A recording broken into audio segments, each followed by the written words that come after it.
Hari ini gue bakal bahas ekspektasi versus realita cuan online di tahun 2026.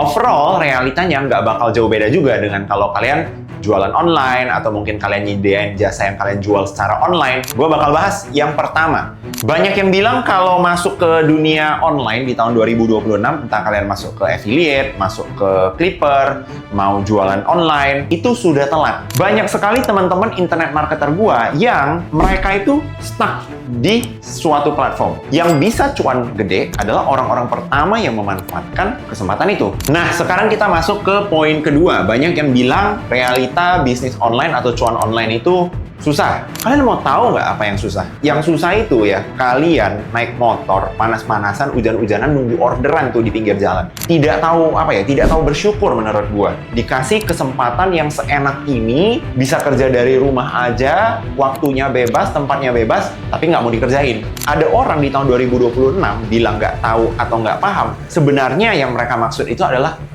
gua itu males cari tahu. Nah, kita masuk ke poin ketiga. Hari ini gue bakal bahas ekspektasi versus realita cuan online di tahun 2026. Nah, kalau ngomongin cuan online, mungkin hari ini gue mau sedikit kerucutin ya. Cuan online yang gue bahas itu lebih spesifik ke affiliate ataupun Clipper, karena itu emang industri yang lagi gue dalemin sekarang. Tapi menurut gue, overall realitanya nggak bakal jauh beda juga dengan kalau kalian jualan online atau mungkin kalian nyediain jasa yang kalian jual secara online. Menurut gue realitanya itu lumayan mirip. Makanya langsung aja kita bahas 3 realita dari cuan online di tahun 2026. Gue bakal bahas yang pertama. Banyak yang bilang kalau masuk ke dunia online di tahun 2026, entah kalian masuk ke affiliate, masuk ke Clipper, mau jualan online, itu sudah telat gitu ya. Padahal realitanya menurut gue ya, yang namanya jualan online ataupun bisnis online itu tetap akan terus berkembang sampai kapanpun itu. Nah, yang menurut gue banyak orang maksud dengan telat itu karena mindset mereka yang terlalu fix ke suatu platform atau satu cara main. Gue jelasin. Jadi, sebagai gambaran besar, gue udah mulai bisnis online itu dari tahun 2017 atau 18 ya. Setelah gue tamat sekolah, ya. Gue sempat jualan currency game. Ada salah satu game yang gue mainin namanya Growtopia. Di dalamnya ada duitnya gitu ya. Ada currency dari game tersebut gue jual. Artinya gue udah masuk ke dunia online dari tahun 2017-2018. Nah, tapi teman-teman, kalian bisa kebayang nggak kalau misalnya di tahun 2026 ini, di mana gamenya aja mungkin udah mulai nggak laku ya, kalau gue tetap jualan currency dari game tersebut, ya pasti gue bakal bilang telat. Padahal sebenarnya bisnis online terus berkembang, hanya saja gamenya yang sudah tidak diminati. Nah, ini sama kejadiannya dengan banyak. Gue lihat ya, dulu ada yang namanya internet marketer. Bahkan sekarang juga masih ada. Banyak sekali teman-teman internet marketer gue yang mereka itu stuck di suatu platform. Jadi misalnya dulu mereka aktif banget ngiklan di Facebook gitu ya, ngiklan di Instagram. Karena pada saat itu ngiklan di Facebook dan Instagram emang murah banget. Nah, yang jadi masalah adalah ketika iklan Facebook, Instagram makin mahal, mereka tidak cepat-cepat berbenah atau pindah ke platform yang lain. Gitu ya, mencari kesempatan baru di platform yang lain. Mereka tetap stuck di platform itu. Akhirnya apa? Ya mereka akan tersingkir. Nah, dan kalau kalian nanyain ke mereka ya, pasti mereka akan bilang, nggak bisa lagi. Bisnis online sekarang kalau mau masuk udah telat. Bukan telat, tapi mereka aja yang nggak bisa beradaptasi. Ada beberapa juga yang stuck di cara main yang sama. Misalnya apa? Dulu populer banget yang namanya dropshipping. Ya, bahkan di tahun 2020, 2019 gue juga aktif ya, bisnis dropshipping. Kenapa pada saat itu dropshipping bisa dilakukan? Nah, ini gue kasih gambaran apa yang gue lakukan sebelumnya ya. Dulu ya, ini anggap aja Tokopedia. Tokped. Nah, pada saat itu user atau consumer ya belum terbiasa belanja di platform e-commerce. Ya, yang namanya Tokped, Shopee, dulu ada Bukalapak, ada Toko Bagus, itu semua masih baru banget. Orang masih belum terbiasa belanja di sini. Orang masih terbiasanya belanja di mana? Di online shop. Oke, online shop yang ada di IG, yang ada di BBM, gitu ya. Nah, karena pada saat itu realita bisnis online yang terjadi seperti ini, makanya bisnis dropshipping itu bisa berjalan. Yang gue lakukan adalah nih, ada Leo di sini, oke? Leo ya ngambil barang dari Tokped gitu ya. Terus kalau ada customer nih, ada customer yang order gitu kan, maka Leo akan pesen produknya dari Tokped, di listing di all shop-nya Leo, dan dijual ke consumernya. Tapi produknya itu nggak pernah pindah dari Tokped ini ke all shop-nya gua. Karena gue bisa request penjual di Tokped ini untuk, oke, lu langsung kirimkan aja ya ke customernya, tapi pengirimannya pakai atas nama toko gua. Jadi si customer juga ngiranya yang ngirim gua. Padahal nggak, yang ngirim supplier gua di Tokped. Nah, ini dulu itu bisa dilakukan, tapi sekarang udah nggak bisa. Kenapa? Jawaban simpelnya kenapa dropshipping mati, ya karena sekarang semua orang itu udah terbiasa belanja di e-commerce.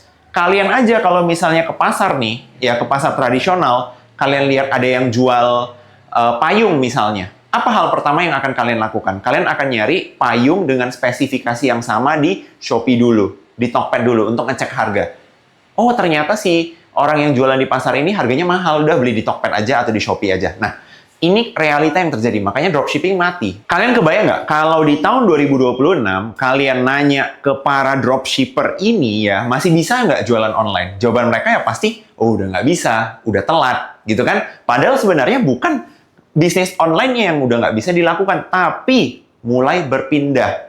Nah, makanya sekarang muncul cara-cara baru untuk menghasilkan. Ada affiliate, ada Clipper, dan gue yakin ya, ini affiliate, Clipper, mungkin dalam 2 tahun, 3 tahun, 5 tahun, nanti juga akan berubah bentuk lagi gitu loh.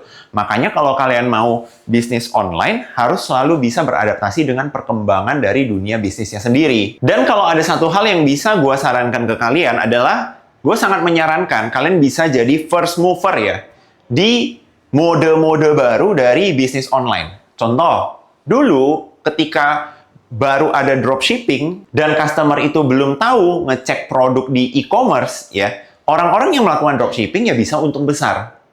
Gitu kan? Nah, atau misalnya ketika iklan Facebook dulunya lagi murah banget, iklan Instagram lagi murah banget. Yang bisa cuan gede adalah orang-orang pertama yang memanfaatkan kesempatan itu. Sama halnya dengan misalnya, sekarang mungkin ada affiliate, ada Clipper. Gue sangat menyarankan kalian juga jadi orang-orang pertama yang memanfaatkan kesempatan ini. Gitu ya. Mungkin kalau gue bahas spesifik tentang Clipper, ya ini menurut gue ini satu industri yang masih fresh banget, baru banget. Bahkan dari yang gue tanya-tanyain ke banyak brand owner gitu ya, content creator yang punya podcast, masih banyak loh ternyata yang belum tahu adanya Clipper. Bahkan gue yakin kalau kalian nanya ke teman-teman sekitaran kalian, Clipper itu apa? Mungkin masih banyak yang belum tahu. Nah, itu adalah indikasi kalau ini masih market yang fresh banget, yang bisa kalian maksimalin. Jadi saran dari gue, teman-teman silahkan pelajarin apa itu Clipper dan bagaimana cara kerja Clipper, karena menurut gue ini bakal jadi salah satu industri paling menjanjikan di bisnis online di tahun 2026 bahkan 2027. Nah, sekarang kita masuk ke poin kedua. Banyak yang bilang realita bisnis online atau cuan online itu susah. Nah, ini hal kedua yang banyak dikatakan orang-orang ya. Setiap kali gue bahas tentang cuan online. Aduh, susah lah. Orang gaptek nggak bisa lah. Yang HP-nya kentang nggak bisa lah. Ibu rumah tangga nggak bisa lah. Semua nggak bisa. Gitu ya. Sini gue jelasin, teman-teman. Buat kalian yang merasa ya bisnis online susah, gue ambil contoh Clipper deh. Kita bandingin Clipper aja nih. Clipper. Kalian kebayang nggak? Coba kalian pikirin dulu, apa sih kegiatan Clipper gitu ya? Bangun, bikin kopi dulu, ya. Yang mau ngerokok dulu. Walaupun gue nggak merekomendasikan orang-orang merokok ya. Nah, udah santai, otaknya udah fresh, udah buka laptop atau HP, ngedit, posting. Makan siang makan. Lanjut ngedit, tidur siang dulu. Ngedit, makan malam, tidur. Nah, udah. Itu kalian bilang susah. Kalian mau tahu nggak apa yang susah? Yang susah itu ya, kalian naik motor, panas-panasan, hujan-hujanan, nunggu orderan tuh di pinggir jalan. Nah, itu susah tuh, ya. Atau apa? Kalian jadi sales, gitu ya. Masuk ke satu-satu rumah, nawarin produk, ditolak lagi, panas-panasan. Itu susah, gitu ya. Atau kalian berdiri di mall, nawarin produk, harus berdiri pakai high heels ya. Itu sales promotion girl gitu ya. Berdiri pakai high heels 12 jam, 8 jam. Nah, itu susah, nggak boleh duduk. Ini Clipper, ya ampun. Ya, kalian duduk di kasur kalian, kursi kalian gitu ya. Apa yang susah? Nah, makanya gue heran banget kalau masih ada yang bilang jadi Clipper, jadi affiliate, bisnis online, itu susah. Gitu loh. Kalian coba lihat deh kerjaan-kerjaan yang lain. Gitu loh. Jangan tidak tahu, tidak tahu bersyukur menurut gue. Dikasih kesempatan yang seenak ini, bisa kerja dari rumah aja, waktunya bebas, tempatnya bebas, tapi nggak mau dikerjain. Gitu loh. Ya. Nah, jadi buat teman-teman yang bilang kalau misalnya kerjaan Clipper itu susah, atau kerjaan affiliate susah, ya menurut gue kalian kurang bersyukur aja. Poin kedua itu adalah banyak juga orang yang bilang Clipper itu susah kenapa?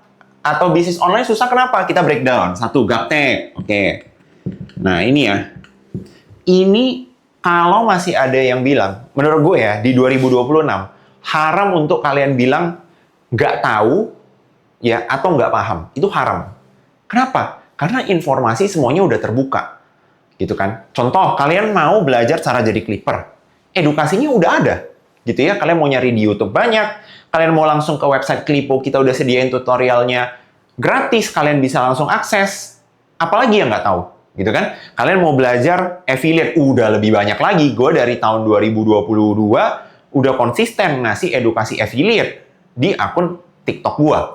Dan itu gratis semua bisa kalian akses. Jadi nggak ada alasan gaptek lagi. Gitu loh. Malahan menurut gua kalau ada orang di tahun 2026 bilang nggak tahu atau nggak paham, sebenarnya yang mereka maksud itu adalah, kok gua itu males cari tahu. Kok gua itu orang yang tidak mau belajar. Nah, jadi buat teman-teman, kalau kalian ada saudara atau teman kalian yang bilang nggak paham, nggak tahu, langsung bilang aja, lu mah males belajar. Gitu aja ya. Nah, dan yang terakhir, kenapa banyak orang yang bilang bisnis online susah? Karena HP kentang. Ini sering banget nih orang jadiin alasan nih, HP kentang ini. Maksudnya apa HP kentang? HP-nya mungkin tidak mumpuni, belum HP yang terbaik, belum device yang terbaik gitu ya. Tapi dijadikan alasan untuk nggak mulai. Gini loh teman-teman. Kalau kalian tahu realitanya HP kalian masih kentang, gitu kan. Emang besok tiba-tiba bakal ada orang yang nganterin iPhone 17 Pro Max ke rumah kalian? Kan enggak. Gitu loh. Jadi artinya apa ya? Kalian harus paham, oke, ini yang aku punya sekarang, bagaimana aku bisa maksimalin ini untuk menghasilkan cuan. Gitu kan? Bagaimana dengan HP kentangku sekarang ini? Semoga suatu hari dari hasilnya ini, ya hasil bisnis online-nya ini, aku bisa beli iPhone 17 Pro Max. Benar nggak? Daripada kalian nggak mulai, ya kalian bakal selamanya dengan HP kentang kalian itu. Gitu loh. Ya, jadi buat teman-teman di sini, jangan jadikan device kalian ini sebagai alasan. Gitu loh. Sekarang nyari kerja itu udah dipermudah banget. Gue juga mau bahas satu hal ya. Banyak banget yang bilang pengangguran di Indonesia itu banyak. Oke. Padahal sebenarnya menurut gue ya, pengangguran itu disebabkan karena ya skill-nya orang ini yang nganggur-nganggur ini tidak mereka upgrade untuk bisa mengisi posisi yang dibutuhkan sekarang. Karena orang yang nyari kerja juga susah nyari SDM atau tim yang sesuai dengan kriteria yang mereka mau. Ya, makanya buat teman-teman di sini tingkatin skill kalian. Nah, kita masuk ke poin ketiga, resiko. Aduh kok, takutlah bisnis online lah, jadi affiliate lah, jadi Clipper lah. Resiko, gitu loh. Aku takut nanti ditipu, nanti ini, nanti itu. Gue kadang heran ya teman-teman ya. Gak tahu kenapa ya. Gue tiap kali ketemu orang-orang yang misalnya mereka udah sukses gitu ya. Jarang gitu membahas, oh ini beresiko, takut ini, takut itu, nggak mau mulai ini, nggak mau mulai itu. Malahan yang paling banyak membahas, aduh takut inilah, takut itulah, resiko lah. Itu malah yang, mohon maaf nih teman-teman, yang duitnya belum banyak gitu loh. Nih teman-teman gue kasih tahu ya. Kalau kalian mulai bisnis online, ya nyari cuan secara online, gue bisa pastikan itu resikonya udah pasti jauh lebih kecil daripada kalian mulai usaha apapun yang sifatnya offline. Bener nggak? Kalian kalau online nih, misalnya, lu jadi affiliate. Oke? Ini pekerjaan yang menurut gue ajaib banget. Lu bayangin, lu bisa jualan skincare, lu bisa jualan baju, lu bisa jualan mic, lu bisa jualan elektronik tanpa lu perlu punya stok. Lu paham nggak? Misalnya, contoh nih, kita asumsikan aja deh, kalian mau jualan skincare, tapi offline. Artinya apa? Minimal kalian harus ada stok 1 SKU, 1 lusin. Lu mau jualan 10 SKU, ya, 20 SKU, artinya apa? Produk yang lu harus beli itu udah 240 piece, gitu ya. Bahkan ratusan piece atau ribuan piece kalau SKU lu banyak. Itu artinya apa? Udah modal dulu. Kalau laku, kalau nggak laku, expire, angus. Benar nggak? Nggak mungkin tuh ribuan produk lu pakai sendiri sampai muka lu tebel, kan nggak mungkin. Ya, nah, affiliate apa? Lu cuma perlu satu produknya, hanya untuk sampel, lu pakai, lu bikin 50 konten, 100 konten juga bisa. Benar ya? Clipper, wah ini lebih lucu lagi nih. Apa modalnya? Nggak ada. Udah ngambil video yang disediain, cuman motong-motong, posting. HP dan kuota lah itu modalnya. Ya, kalian bayangin deh, contoh, jangankan lu mau buka toko offline, lu mau jualan bakso aja deh, itu gerobak beli nggak? Sewa nggak? Piring, garpu, bahan untuk bikin baksonya, mie-nya, dan lain-lain gitu ya. Itu kan modal. Nah, pertanyaan gue, mana lebih beresiko? Kan gitu. Nah, gue mau balik ke topik awal. Gue nggak tahu kenapa ya, tiap kali gue lihat, banyak banget orang-orang ya yang hidupnya itu udah susah, tapi bahasnya itu selalu, aduh kok takut lah, beresiko lah, inilah, itulah. Guys, gue kasih tahu, kalau misalnya duit lu masih kurang, orang yang mau nipu lu juga takut lu tipu balik gitu loh. Ya, paham ya? Jadi buat teman-teman di sini, oke, jangan banyak mikir resiko. Malah menurut gue, kalau kalian sekarang kondisinya mungkin lagi, aduh kok kondisi aku lagi susah ya, kok kondisi aku lagi secara finansial nggak enak ya, malah kalian adalah orang-orang yang paling harus mengambil resiko terbanyak. Gitu loh. Kenapa? Supaya hidupnya berubah. Paham ya? Malah kalau duit lu udah banyak banget, barulah lu harus main konservatif. Bener nggak?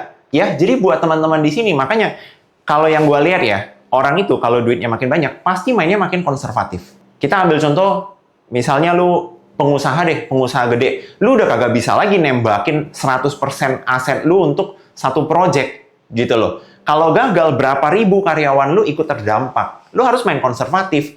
Gitu loh. Lu harus hitung resikonya. Sekarang kalau misalnya hidup lu susah, ya lu kalau gagal, paling yang rugi cuma lu doang. Itu pun baliknya ke titik yang nggak beda sama titik sekarang.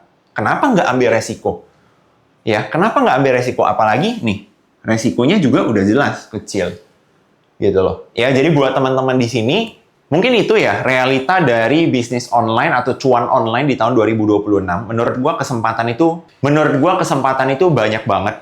Yang penting kalian mau maksimalkan, kalian mau manfaatin, jangan sampai kalian ketinggalan kesempatan yang terbuka, dan jangan sampai kalian terdoktrin kalau cuan online itu udah telat, susah, ataupun beresiko. Kira-kira itu aja yang mau gue share hari ini. Kalau kalian suka dengan pembahasan hari ini, gue yakin kalian bakal suka juga sama video gue, di mana gue bahas 3 level penghasilan. Gue udah breakdown ya, penghasilan 1 juta, 10 juta, dan 100 juta. Coba kalian cek kalian udah di level mana dan bagaimana kalian bisa upgrade ke level selanjutnya.